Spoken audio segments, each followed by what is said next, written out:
Welcome back to the Press Box, everybody. Zach Miller, Mark Haskell here with another edition. And Mark got to experience something not many people get to experience unless you have season tickets, right, Mark? God. Because Mark was able to go to the Patriots and Eagles preseason game on Thursday night. And Mark, you had some pretty good seats from what I heard. I did. I had some pretty good seats. We got gifted 4 nice seats from a local guy. I don't know if he wants to be outed or not, but thank you very much to that guy. But we got season tickets, and we went, and we my brother-in-law and my wife and her stepdad, we all went, and we had an awesome time. It was really Patriot fans were really nice. You didn't really have any complaints. I mean, it's preseason football, so yeah. I mean, there's not too much animosity. It wasn't really a full house based on what I watched from TV. So right. It's a preseason game, second preseason game, but you did get to see a lot of starters play between the Patriots and the Eagles for probably most of the first half, I would assume. Yes. Brady played the whole first half. As many of you know, the Patriots won 37-20. Yes, I've been hearing it from a lot of people. Yeah, it's weird. Sweet revenge as the controller goes flying. Haven't heard a lot from Patriot fans for the last several months, and all of a sudden, I've got 5 or 6 voicemails on my phone lined up, hey, did you watch the game? I just keep telling everybody, yeah, we're even now. We won the Super Bowl, and you guys beat our 4th string starters. Yeah, it's fantastic. Right. It all counts, right? Actually, preseason doesn't, so it doesn't really matter. But interesting storyline that we talked about, not really a storyline, but just a fun tidbit that happened was the guy flying around in a plane, dragging a tail sign that had Eagles score over the Patriots from the Super Bowl as the game was going on, which was pretty Another funny. Philly fan. I don't know if it's the same guy that did the billboard or not, That's funny, but we definitely saw it when we were grilling out in the parking lot. We were getting a good kick out of it. And, yeah. A lot of the Patriot fans were really good natured about it too. I mean, they were. I had a couple people come up to me hey, congratulations! I remember our first one with the Rams. Blah blah blah. So it's not the loudest Patriot fans are usually the most obnoxious ones, but they're not all like that. And sometimes you go to Gillette and you see that. But again, preseason, not a lot on the line. New England wins this 37-20. Brady played for most of the first half. Foles played for most of the first half. He went out with a strained shoulder. He's okay. Later on in the game, Isaiah Wynn, first-round pick for the New England Patriots, the biggest storyline out for the season game with an Achilles injury, and that is it's just one of the bummers about preseason football. Is sometimes these strange preseason injury happen, and a lot of times they're non-contact injuries. They're just fluky, strange injuries. So you've got 2 first-round picks for New England. Sony Michel, drained knee. He hasn't really played much. And now Wynn out for the season. I mean, he wasn't quite into the starting lineup yet. I mean, it's only the second week of the preseason, but any number of injuries could have bumped him up. I mean, he was a big boy, and they were really excited about him coming in. So that's a big blow to the offensive line for New England. He was going to play right. He was playing right tackle after so many series that the first team is in, and I didn't see the play exactly, so I don't know exactly how he happened to tear his Achilles. That's just something you don't really want to see. I think the last guy to do it with the Patriots was actually Will Fork a couple of years ago when he tore his Achilles, and it's. This time of year, especially before even preseason games start, is all the ACL injuries that you see, and some of them are flukes, and some of them just happen with not really doing anything. But really amazing. He's been the most high-profile season-ending injury that we have seen so far in all of the NFL. I mean, there's only a couple weeks left. You just hope for no more big injuries for any teams, really. But the Patriots, they had 8 sacks. I mean, their defense looked good. Again, it's just hard to gauge. I mean, even if the Eagles won 37-20 and they got 8 sacks, it's like what does that mean? Who was that running back 2 weeks ago for the Patriots against Washington? He was the 9th ranked running back on the roster. What did he do this week? Nothing. I don't even know if he played. Right, exactly. So it's hard to get a good sense of does this mean anything? Yeah, the Patriots I think they had 6 or 7 guys that actually got to touch the ball for running game wise, and this is the time where I think it's either next week or maybe the week after where they make their first cuts. I think they have to cut 15 guys, and then the next week they have to cut 20 guys, and then they have to cut another 15 guys to get down to 53. So this is the time of year where things actually really matter, and I think now after this preseason game we'll start to see more of the backups going into Carolina, and then finishing off with the Giants. Brady looked very Brady-like. Threw a lot to Hogan, threw a lot to Edelman. Edelman's eligible to play in the preseason, obviously. He didn't throw to Cordell Patterson. That was Hoyer. Cordell Patterson had a nice game, but misleading if you see the highlights. I mean, some of the Philadelphia defensive backs, they just fell down right in front of him. He was just picking up big chunks of yards. And that's a former first string wide receiver playing against 3rd and 4th string rookie defensive backs that are just coming out of college, or maybe undrafted.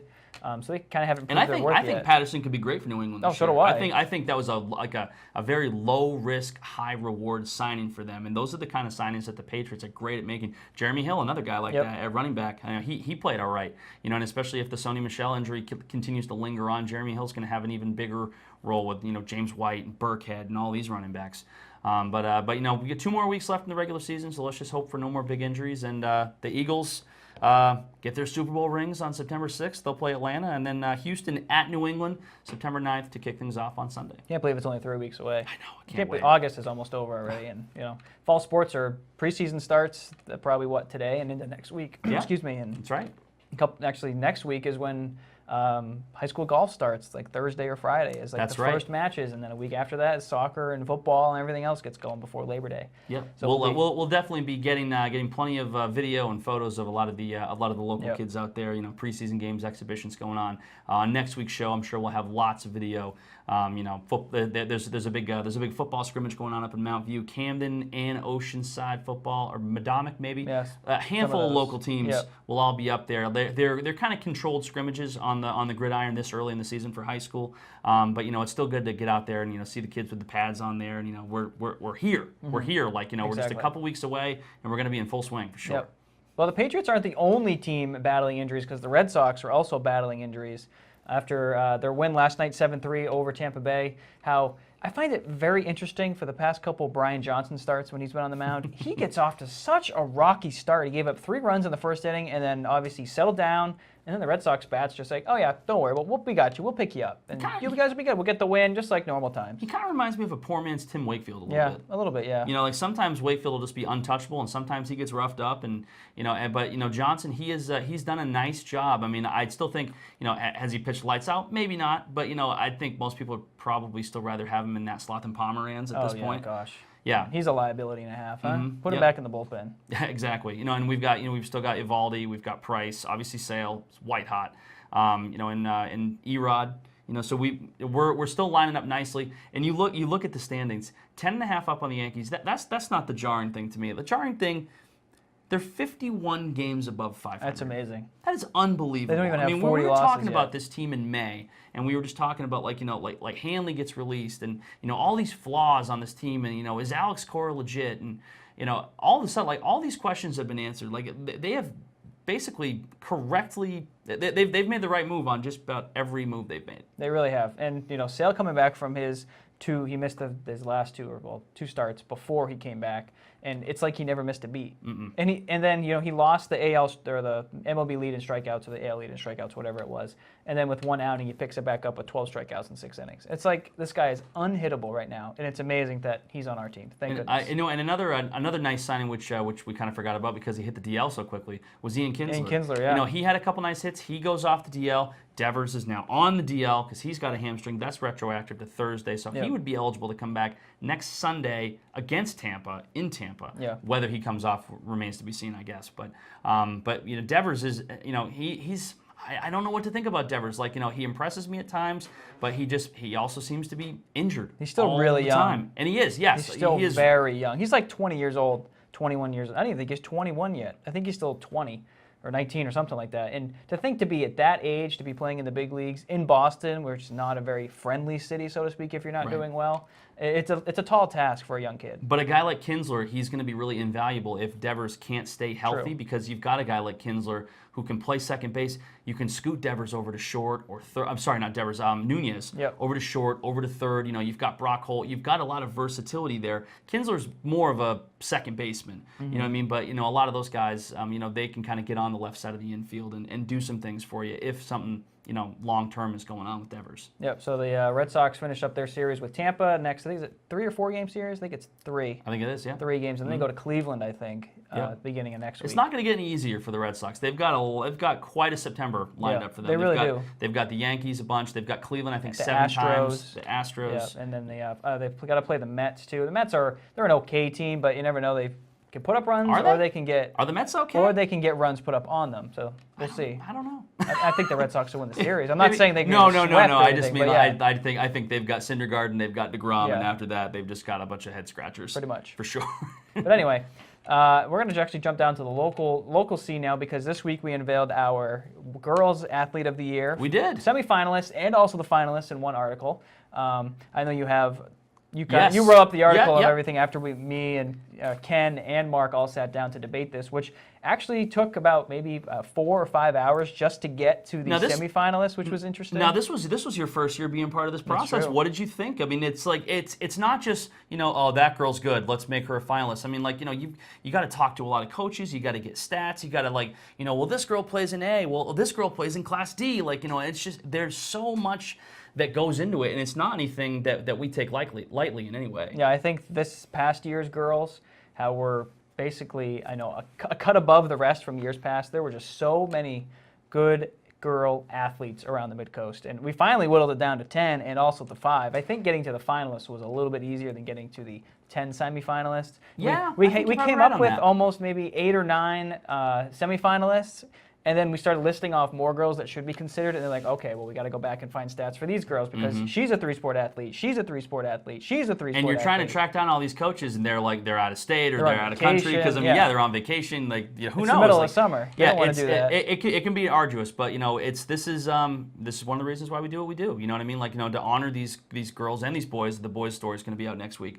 For all they do, in the community and on the fields, and they bring a lot of joy and happiness to people's lives. They get to people get to take their minds off what's going on politically, socially, all that kind of stuff, and get to kind of watch sports, and that's what makes what we do so fun. It is. So Without further ado. Yes, right, that's right. For those of you that haven't read the stories yet, we've got papers out online. We've got a story on online as well. We've got Belfast. These are the finalists. We've got Kelsey Mahiran and June Robertson McIntyre for Belfast. Robinson McIntyre, by the way, is only a sophomore. Correct. So Madomic Valley's Gabby impressive. DePatsy. And for Vinyl Haven, Jillian Davis Oaks and Deja Dowdy. And those are our finalists, but those were whittled down from 5 other, and these are our 5 semifinalists. Oceanside's Gabby Simmons, Camden Hills' Cassie Cruel and Christina Kelly, Searsport's Ashton Wells, and Mount View's Shayla Davis. And you look at some of those names right there, those girls are semifinalists. I know. I mean, so that really speaks volumes for how talented the finalists were. That you're looking at a girl like Christina Kelly, who was an All-American in girls soccer. Yeah. She's not even a finalist on this list. I mean, she only played one sport, so we take that into account. But you look at all 10 of these girls and you go, wow, that's a list. Yeah, it's a list of girls. Especially right like there. Ashton Wells, she played 4 sports, including 2 in the springtime, Yep. softball and track, and she set school records in track. So you can see how tough it can be trying to whittle these girls down to, okay, well, she did 3 sports, she did 2 sports, but she excelled in 4.